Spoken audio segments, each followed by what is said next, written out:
Bonjour à tous et bienvenue sur ma chaîne YouTube, ici Yoann Meyer. Aujourd'hui, nous allons envoyer en charge un transfert de zone DNS de type AXFR entre un serveur secondaire et un serveur primaire.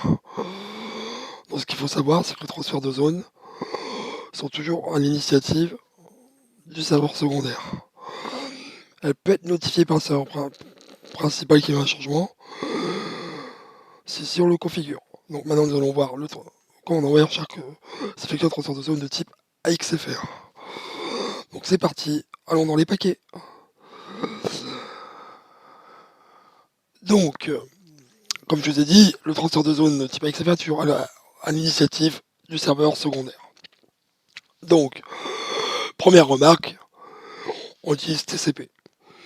Et oui, DNS ne fonctionne pas que sur UDP. UDP, c'est pour la partie entre les clients et le serveur DNS. Mais pour le transfert de zone entre le serveur DNS, on utilise le protocole transport TCP. Donc, comme on peut le voir, dans la demande de connexion TCP, le port de destination est bien le port 53. Donc, si vous souhaitez avoir plus d'informations sur le handshake TCP, n'hésitez pas à voir ma vidéo sur la connexion, la demande de connexion TCP. Donc, une fois que le SYNC est réalisé, la demande de connexion est établie, le serveur secondaire va faire une requête DNS. On est en charge, c'est le protocole DNS, on le voit au-dessus, c'est bien DNS qui est appelé. Donc, on a une requête de type standard. Donc, l'OP code est égal à 0. Si vous vous rappelez plus d'une partie DNS.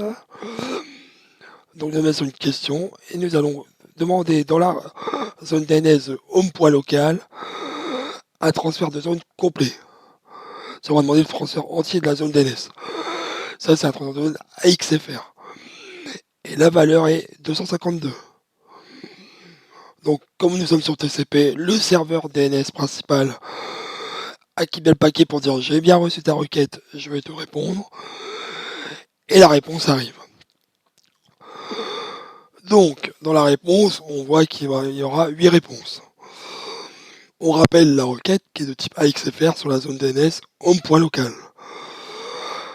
Ce qui est important dans le transfert de zone DNS, ce qui est à noter, c'est le numéro de série. C'est là-dessus que va se baser le serveur secondaire DNS. Il va comparer son numéro de série local, le numéro de série qui est transféré par le serveur principal.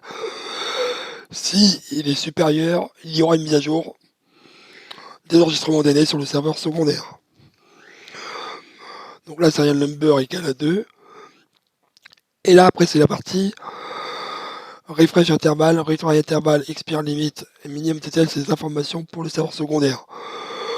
Donc, il va me refresh tous les 7 jours sa zone DNS. Si ça ne fonctionne pas, il va retenter tous les jours. Il y a une limitation de 28 jours de la zone DNS, de l'expiration de temps. Et le TTL minimum est à 7 jours des enregistrements. Donc le time to live. Ensuite, le serveur DNS va envoyer l'ensemble des informations qu'il a. Donc le NS, ds.home.local. Après, un enregistrement de type A, qui s'appelle ds.home.local avec la RSP 192.168.0.253. On a un enregistrement de type CNAME. On a un autre enregistrement de type A qui s'appelle router.home.local avec la RSP 192.168.0.254. Un autre enregistrement avec le serveur DHCP. Et ainsi de suite, et ainsi de suite. Donc là, ce qu'il faut vous rappeler, c'est vraiment ce qui est important, c'est que pour que le transfert de données ait lieu pour une mise à jour, c'est le numéro de série qui est important. Avec les valeurs de rafraîchissement et tout derrière. C'est vraiment sur le numéro de série pour mettre à jour sa zone DNS sur le serveur secondaire. Et dès qu'il a reçu la réponse, il y a un acquittement et un fin de session TCP. Donc voilà, c'est fini pour aujourd'hui. Je vous souhaite pour une nouvelle vidéo. Je vous souhaite une bonne journée et à bientôt pour une nouvelle vidéo qui continuera sur le transfert de zone DNS.